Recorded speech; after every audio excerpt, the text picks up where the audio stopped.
গুরুত্বপূর্ণ এলাকা। তার পাশেই আমাদের গর্বের সেনানিবাসের হেডকোয়ার্টার। আরো অনেকগুলো গুরুত্বপূর্ণ প্রতিষ্ঠান চতুর্দিকে আছে। এই ধরনের একটি এলাকায় যেখানে 8 থেকে 10 লক্ষ মানুষের বাস, সেখানে কি কি সামাজিক পরিষেবা বা সুবিধা থাকতে হবে আর কি আছে আপনারা একটু আশা করি দেখে নেবেন। মসজিদ আছে সর্বমোট 148টা, আলহামদুলিল্লাহ। প্রায় সকল পাড়াই মসজিদ আছে। ঢাকাকে বলা হয় মসজিদের শহর। গির্জা আছে 8টি, এখানে মন্দির আছে 1টি, ইয়াতিমখানা আছে 27টি, কওমি মাদ্রাসা আছে 23টি, হাফিজি মাদ্রাসা আছে 56টি, সরকারি প্রাথমিক বিদ্যালয় আছে 6টি, কিন্ডার গার্ডেন আছে 29টি, স্কুল আছে 22টি, প্রাইভেট হাসপাতাল আছে 12টি।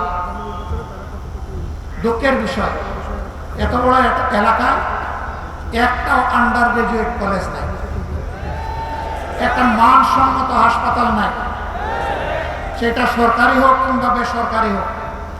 প্রাথমিক লেভেলে কিছু হাসপাতাল আছে, বেশিরভাগ বেসরকারি।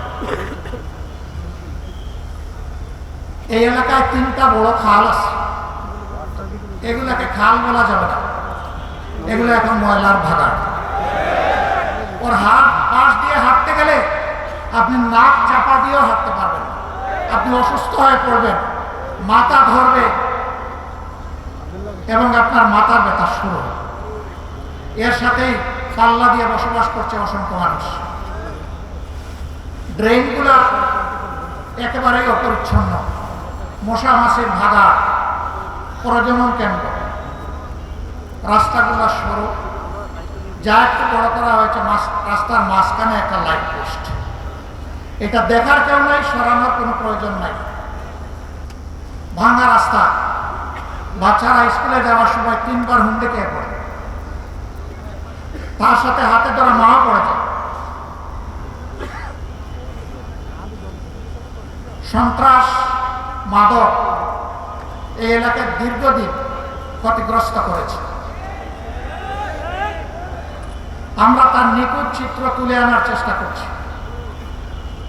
মহান রব্বুল ইজ্জতের ইচ্ছায় আপনাদের ভালোবাসা, সমর্থন এবং ভোটে যদি বাংলাদেশ জামাত ইসলামী এখানে বিজয় লাভ করে, আমরা কথা দিচ্ছি এই অভিযোগগুলো নিয়ে বাসায় গ্যাস সাপ্লাই নাই, সারাদিন মহিলারা তাকিয়ে থাকেন কখন গ্যাস আসবে আর হাড্ডি পাশন বসাবেন।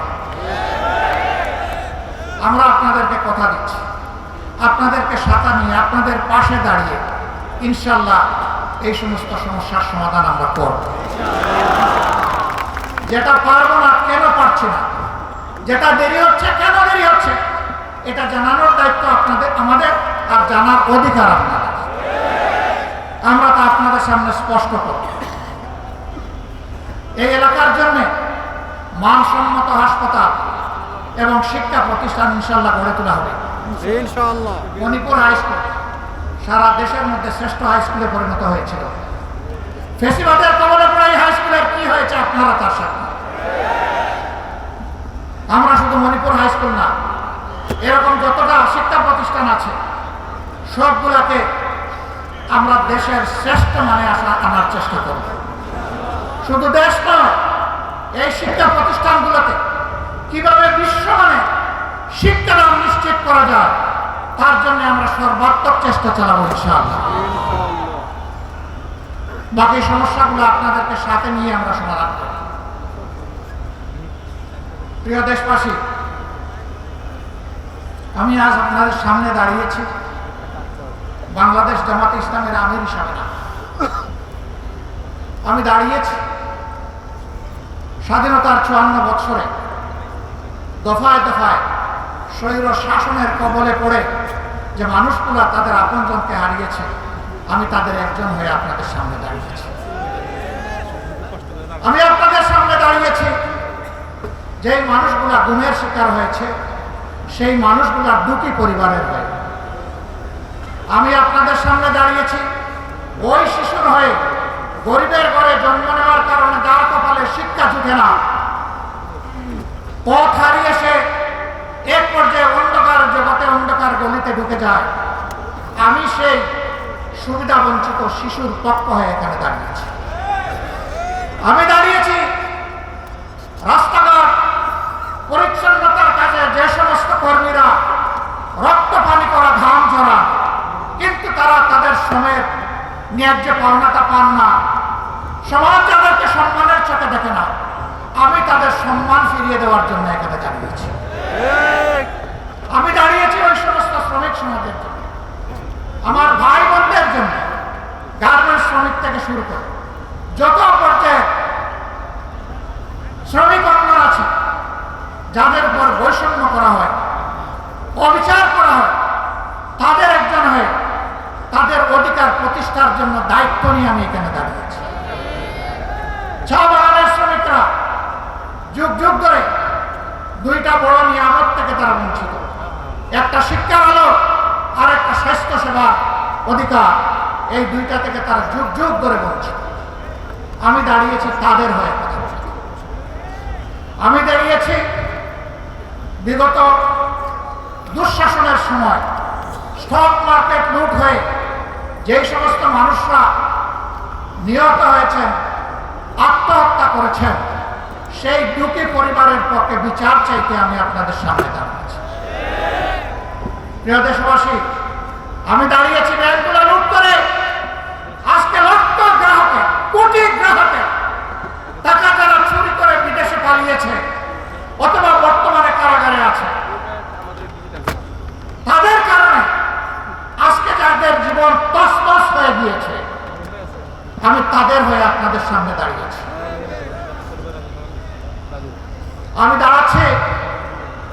আমি দাঁড়িয়ে আছি 24-এর বিপ্লবীদের হয়ে। আজকে বিভিন্ন জায়গায় তাদের উপর অত্যাচার এখনো বন্ধ হয়নি, তার বাস্তব প্রমাণ শহীদ শরীফ উসমান ইবনে হাদি। তার কণ্ঠ ছিল আধিপত্যবাদের বিরুদ্ধে, কণ্ঠ ছিল চাঁদাবাজদের বিরুদ্ধে, কণ্ঠ ছিল দুর্নীতিবাজদের বিরুদ্ধে, কণ্ঠ ছিল যুবকদের প্রত্যাশার একটা বাংলাদেশ গড়ার পক্ষে। যারা তা চায় না তারা তাকে শেষ করে দিয়েছে, কিন্তু না, হাদি শেষ হয়ে যায়নি। হাদি একজন ছিল, এখন 18 কোটি হাদি তৈরি হয়েছে। 18 কোটি হাদি, 18 কোটি মানুষের অন্তরে হাদি এখন শ্রদ্ধার বিপ্লবের আসন সে দখল করে নিয়েছে। এই হাদির রক্ত থেকে এখন লক্ষ নয় কোটি হাদি তৈরি হয়েছে। হাদি, তোমাকে আমরা কথা দিচ্ছি ভাই, তোমার রূহ তার সাক্ষী থাকুক। তুমি যে স্বপ্ন নিয়ে লড়াই করতে নেমেছিলে, এই স্বপ্ন বাস্তবায়ন না হওয়া পর্যন্ত আমরা লড়াই থামাবো না। আমরা আমাদের যুবকদেরকে, আমাদের তরুণ তরুণীদেরকে প্রফেশনাল শিক্ষা দিতে চাই। আমরা তাদেরকে নৈতিক শিক্ষা দিতে চাই, যেই শিক্ষা প্রত্যেকটি নাগরিককে দেশপ্রেমিক হতে শিখাবে ইনশাআল্লাহ।